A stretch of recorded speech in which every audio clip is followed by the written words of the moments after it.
Margo Madison has had one of the most interesting character arcs in For All Mankind, and despite ending up in prison, she seemed to have gotten back on track. Margo was keen to earn her colleagues' notice and respect in the early seasons of For All Mankind, but her link to Werner von Braun made her somewhat of a pariah.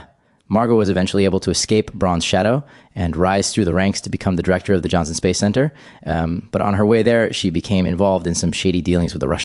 Margo became an unwitting spy for the Russians as a result of her feelings for Sergei Nikolov, until they tortured her and forced her to participate in their plans more directly, or see the guy she had grown to care strongly about slaying in front of her. Of course, she picked the life of her friend and lover and became an ardent supporter of this political program.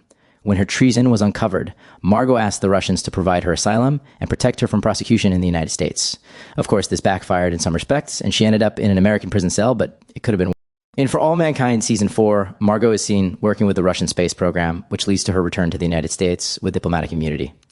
Initially, she's not required to answer for her misdeeds, and she is reunited with her former friend and protege, Alida Rosales. Following a traumatic reunion, Alida recognizes Margo's honesty and sorrow in order to help others, which ultimately left her in a hazardous and dreadful situation, and the two begin working together to assist their allies on Mars. Alida could have gotten into serious trouble with the US government for stealing a big asteroid and redirecting its route from the moon to Mars orbit. Instead, Margo intervened, claiming sole responsibility for their acts, and was promptly imprisoned in the United States.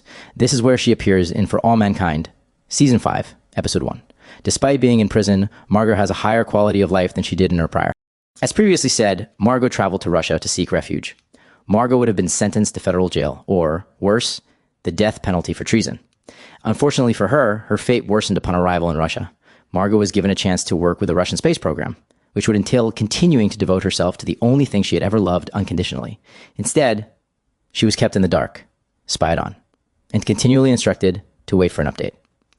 When the updates ultimately arrived, it was due to a shift in power in the country, which resulted in Margo's imprisonment without trial or explanation.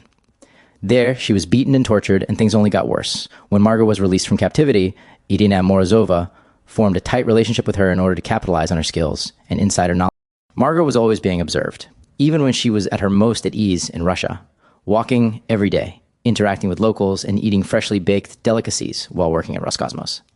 As it turned out, Irina Morozova was a former KGB leader and the manager of Margo's romantic interest, Sergei Nikolov.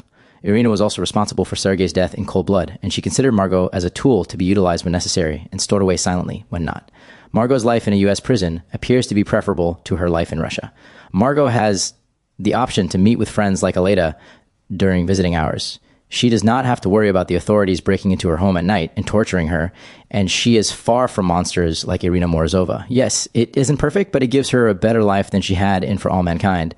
Please, don't forget to subscribe.